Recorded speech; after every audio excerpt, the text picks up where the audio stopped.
Jeffrey Epstein. GT, did they kill him?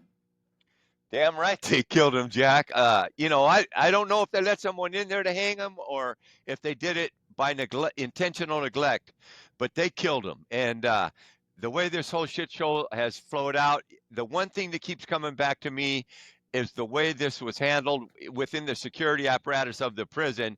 And after spending 20 years in there myself, and you've got over 10, Jack, what is the number one thing the COs worry about with their job?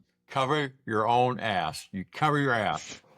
Yeah. That's 100%. And I'm going to do a little sidebar right now because I give the people an example for that. I actually did time in the shoe. I'm sure you did too, but I did mine in the suicide watch cell. I was put in there by, they had the wrong guy. They put me in there. And this is how COs think. The day they put me in there, they strip out, they take everything out of there and stuff, and you're buck ass naked in there. And I told the CEO, I said, hell, man, you know I'm not the guy you're looking at. Get the wrong number, the wrong name. He goes, doesn't make any difference. And I said, can I have a blanket or something then? He goes, nope. He says, you're not going to hang your ass on my shift. That's what I'm worried about. I don't give a shit about you. And there you go. All he was worried about him. That's why I couldn't get a blanket. I laid naked on a cement platform in that solitary confinement, I guess you want to call it. But this guy didn't. Well, everyone's a little different, Jack. Now, I haven't been in the suicide watch, but I have some friends that have been, it was more of a punishment thing too. But they were actually padded, and they actually had restraints in some. My friend wasn't restrained. He goes, but they got restraints on there.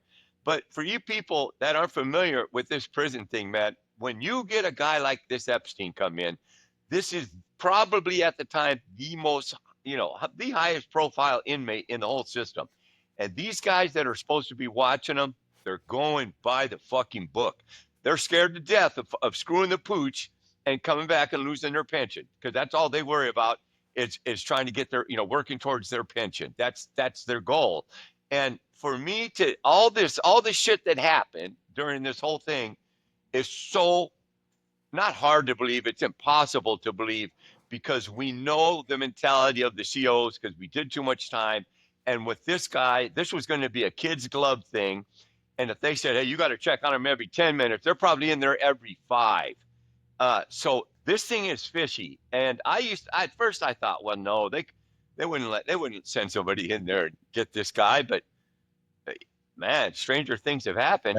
You got the issue with the camera, and I'm going to bring it real quick too. And our attorney general said there, and everyone in the White House that says there's a missing 1 minute for the camera, and they released footage, and there is a missing 1 minute, 2 seconds on the camera. And they said, well, that's how the BOP does it when they reload their cameras in this ancient camera system that they've got at that particular prison. The BOP has not, they've been reached out to. They don't give an answer on that. It's not part of their policy.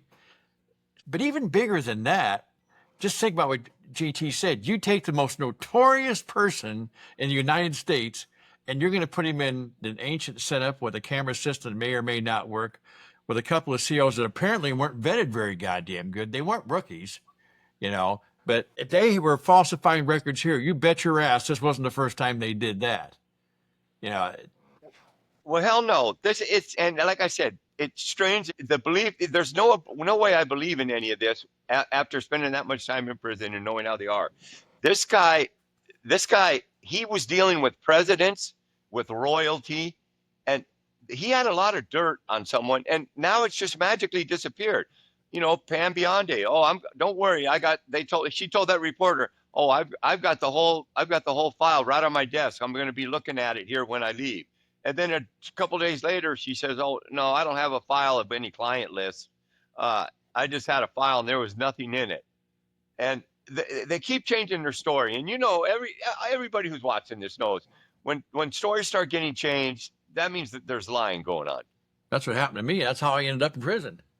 My story is they stuck my ass in there. The thing with if anyone, we keep reiterating the same thing to people. If you haven't been to prison, and I hope you haven't, but if you haven't been to prison, you don't understand how these different levels, these systems work. And when you're in the shoe, or the hole as people like to call it, it's all different there. Even if you're not there on suicide watch, there's nothing in there for you to use on yourself. or to have the time to. They can peek them little windows at you all the time. And when you're on suicide watch, a lot of these places, there's an inmate, another inmate who sits outside the door. He gets like $5 a day. It's his job to stare at you the whole time and log down what you're doing all the time. And the COs come around. There was a half hour or an hour some places, and that varies, but to check all the time of what's going on and check this guy's paperwork. And the inmate, I had a friend of mine that did this down at Latoon FCI, and he said, boy, if you aren't got your eyes right there staring the whole time watching, he said, they'll throw your ass in the shoe. So you know they take it seriously. But these guys, But they changed their story on it, Jack. First off, when I first heard it, they said he was on suicide watch. And then later I heard that he wasn't, that he was just in segregation. And we're back to that, the changing the story. And you're right about that suicide watching. And for the most part, they'll put a cellmate in there with you. And the cellmate's supposed, and they tell them, well, if you let this guy kill yourself while you're sitting there, you're an accessory to murder. And they tell the other one, well, you got to watch him too. And a lot of the suicide cells, they had a call button inside of them. And if you had a roommate, if the other guy was acting up, they could hit a call button, like an emergency button. The whole thing doesn't make sense to me. And now when I watch these people on television, they've got their base mad at them because they promised that they were going to be forthright about this shit, and that there was something there. There was a there. And all of a sudden, oh no, there's no there. And they're going to give them some little bullshit redacted small time report and expect them to swallow it. in fact, the people who are saying there's nothing there now are the ones who are saying it's there. We got it. There's names, there's times, there's flight manifest, plane. They're talking about people visiting the island. They give all these names, and now suddenly there's nothing there, and the guy just committed suicide, and it was just a poor, unfortunate incident. Yeah, and they decided it didn't matter. Maybe nothing was nefarious in the whole thing. Well, just let's have the public have a look at it. Let us make our own judgment. Is all I'm saying on this deal. And if there's nothing there, I'll go, well, hell, there's really nothing here, But let me make up my own mind. Don't tell me, oh, there's nothing there. You're good. You don't need to know anymore. Or maybe also release all the investigative documents about the time too, the interviews with these two guys who literally got nothing out of this. I mean, it was kind of stupid. What were the statements? What did they say? Those things like that, because the investigation's over.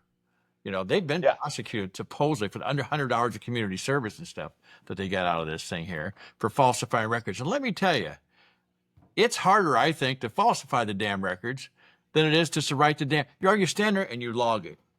So what they got to come back and make all this shit up later, or they did just not look and write it down. I mean, there's no common sense. I don't buy any of that. But because these guys worry about themselves. They don't give a shit about anything else. And this is putting yourself in a worrisome situation, I would think, unless you know what's going to be okay. Unless you know. You're not going to get promoted. If you fuck up a case like this, you're not going to get promoted. And I'm telling you, people, these cops talk about their retirement. Well, if I can make this grade and retire at this level, I mean, it is their overriding concern. And for the for the highest profile inmate in the system, I just don't see these guys playing really lackluster with it. It's just not going to happen. It just there's bullshit going on. Forget the political side. Forget the list. Forget the bullshit that all these people in the White House are saying, and it's just such bullshit. Forget all that. We're telling you how the system actually works. Been there, unfortunately, done that. I hate that saying, but it's true. Did it for a lot. I shouldn't even been there, but I did it for a long time. In fact, I went back a second time for 30 days. Wasn't like that. You got a mattress that's actually a mattress and a pillow all in one on a cement platform, and that's what I slept on. That's it. Yeah, exactly. And they're not giving. And if you're even thinking on some kind of a suicide watch, they will not give you a sheet. No. They're not going to give you a sheet. You'd be lucky to get a pillow without a case. If you're on suicide watch, they're making sure there's nothing in there you can kill yourself with. So this whole story doesn't make sense, especially for somebody who's been in as long as we have. Yeah. We're going to keep in touch on it, keep it going. We're going to keep it short. That's all we got to say is Jack and GT. We're going to ask you to subscribe, give us a like, give us a comment, tell us what you think. GT, you got anything to close with before we hit it? Yeah, Yeah, just if any of you are down in the Riverside, California area, come on down to the Brew Crew here in Riverside. Try out a Prison Break beer. Got a few of our beers in here, and they're good beers. I think you'll like them, and that's about it, though. That's it, folks. We'll be talking again soon. Jack and GT here from Bed Joints to Beer Joints. Talk to you soon.